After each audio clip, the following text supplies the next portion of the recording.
Welcome back. All right, some news of the day for all you fine people on the internet for your Friday, October the 18th. As you can see, kind of a quiet news day. It is a Friday and all that. But at the top, Frank Saravelli reporting that while trade talks have been quiet and understandable, it's still very early in the season. The Calgary Flames are putting out feelers for a potential middle six center, meaning a second or third line center, which would make some sense. We know that they could use a little bit of depth up front. I've seen some comments already from fans saying, oh, they should stick to the rebuild and what are they doing? This is dumb. They haven't even picked anybody up yet. They're just picking up the phone and saying, hey, does anybody have a center that might fit our needs right now? It's insane how quickly people go, that's it, they're abandoning the rebuild. Yes, a third line center would mean they're abandoning the rebuild. That's what that is. Anyways, so it doesn't, some days it just means to me, here's how I see it. If Craig Connery's picking up the phone and trying to pick up a player for the team, what it's telling players currently on the roster is that he believes in what they're doing and he thinks it could be successful and sustainable. So he's looking for additions. And it can be huge to a team to have a general manager that believes in them. Famously in Vancouver, Brian Burke, when the Canucks were down and out, went to them and said, I'm not making changes. I think you guys can do this. You guys will pull it out.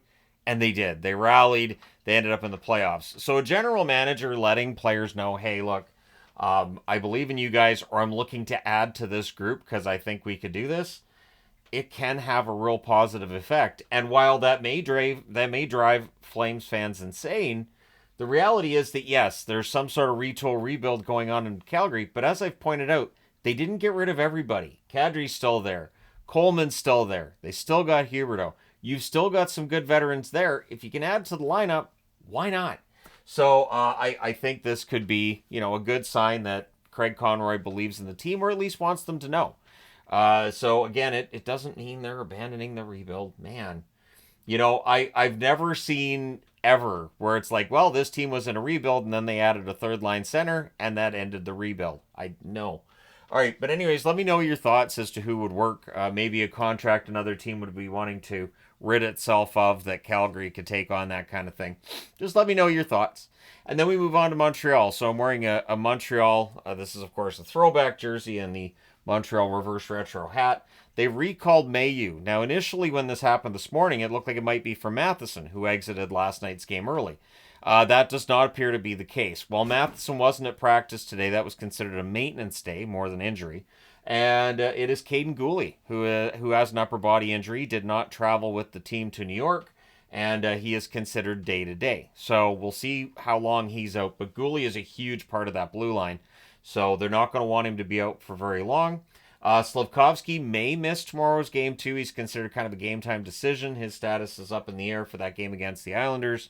The Islanders, a team desperately needing a win. I think Montreal could use a win to kind of turn things around for them right now too.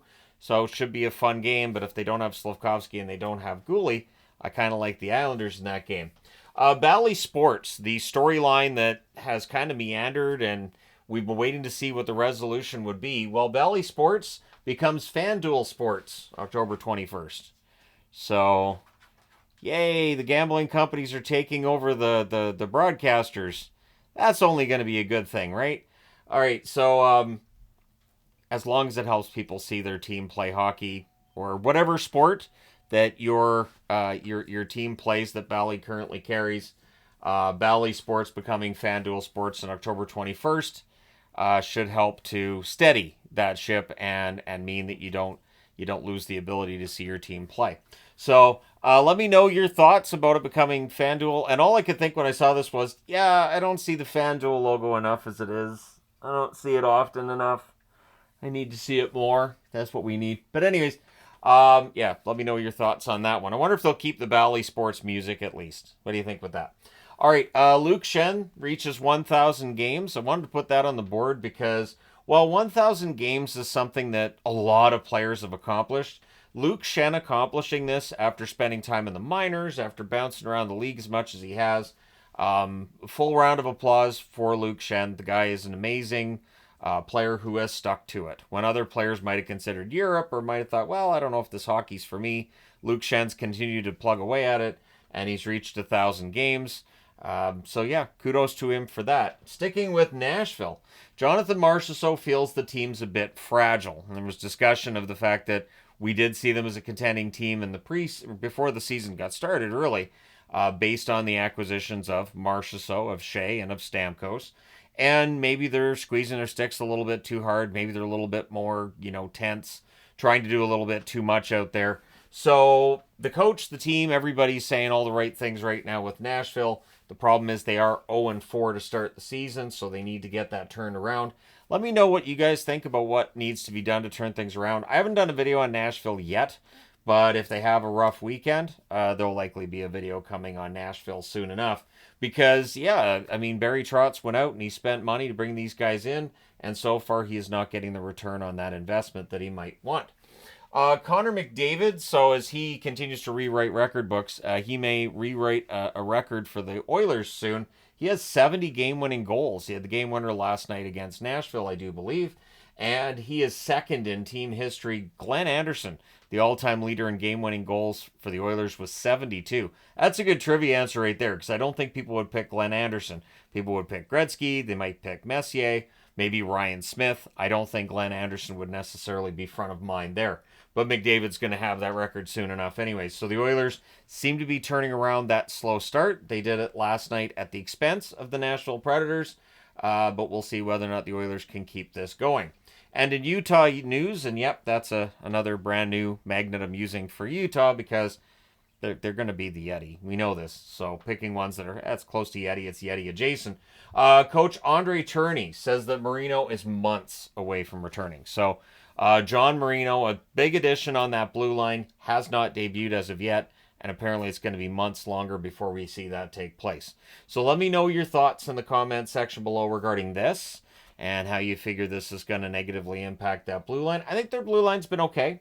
Not at the same level as, say, in that Devils video that I did on how they're doing pretty darn well, even though they don't have Pesce or Luke Hughes in the lineup yet. And then once those guys come back, you got to think the Devils' blue line's going to be even better. But the Utah Hockey Club's done well so far. Can they keep that up? We shall see.